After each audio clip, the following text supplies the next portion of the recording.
The room was quiet when she said it, quiet enough to hear the clock swallow its own tick. "We got married yesterday," she said. A pause, practiced, just for special people. I smiled, because that's what I do when something sharp is pushed under my ribs. I asked nothing else. I let the silence do the work. When the call ended, the house felt larger, like it had exhaled me out. A week later, my phone lit up again. Same name, same confidence. "The rent is overdue," she said. "Did you transfer it?" I stared at the screen until it dimmed. Then I laughed, not loud, not bitter, the kind of laugh you give when a pattern finally completes itself. I replied, "No."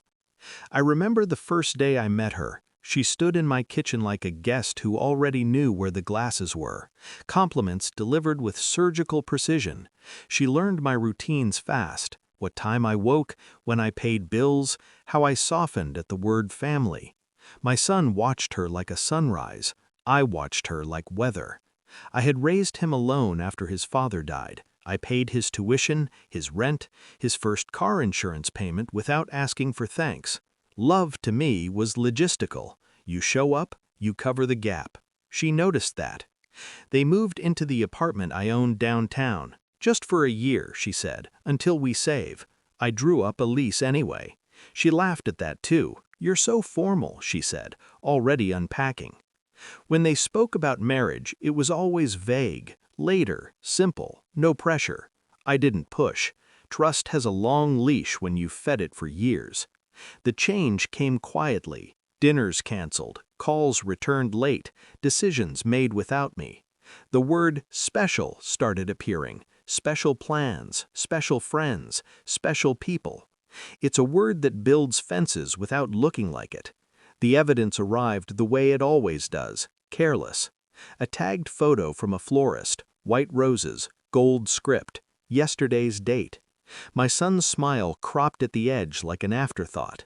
I didn't confront them. I sharpened myself instead. I pulled the lease from the file where I keep my life alphabetized. I reviewed the payment history, late twice, covered by me both times. I called my lawyer, not to threaten, just to understand. Knowledge first, power later. I separated what I had been giving from what was owed. I stopped auto-pay. I updated beneficiaries. I moved savings into accounts with my name only. I drafted a trust that made generosity conditional and clear. Love can be warm, money should be cold. I watched. I waited. When the call came about the rent, her tone carried entitlement like perfume. I let it hang after my no. I imagined her blinking, recalculating. "What do you mean, no?" she said.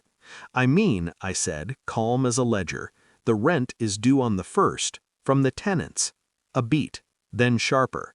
"We thought—" "I know," I said, "you thought." She reminded me of family. I reminded her of contracts. She said my son would be upset. I said my son was married. Adults manage their own lives. She went quiet then, that silence again, but this one wasn't mine.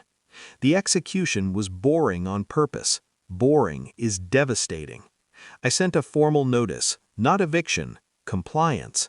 30 days to settle arrears, 30 to decide who they were without my subsidy. Socially, I did nothing. I attended nothing. I didn't post. I didn't explain. I let absence speak. People notice a missing pillar only after the roof shifts. Emotionally, I grieved in advance. The version of my son who needed me, the version of myself who believed inclusion was automatic. I boxed those feelings and labeled them handled. The confrontation happened at my door. My son stood there, thinner. She stayed half a step behind him, arms crossed like parentheses. "You embarrassed us," she said. "No," I said. I clarified. My son tried apology, tried nostalgia, tried mom. I listened. I always listen. Then I told him the truth without decoration. "I wasn't invited to your wedding," I said. "I wasn't special enough. That was your choice. This," I tapped the envelope in my hand, "is mine." She laughed then, brittle. "So this is revenge?" I shook my head. "This is alignment." I handed them the envelope. Inside, the lease, the ledger, the trust summary. Clear lines, no drama, no room to argue. Her confidence drained in increments. My son read slower with each page. When he looked up, there was something new in his eyes, not anger, recognition. They left without shouting. That's how you know it landed. I don't feel triumphant. I feel accurate. Justice doesn't always roar. Sometimes it balances. Sometimes it stops pretending. I didn't take anything from them. I returned what was mine to myself.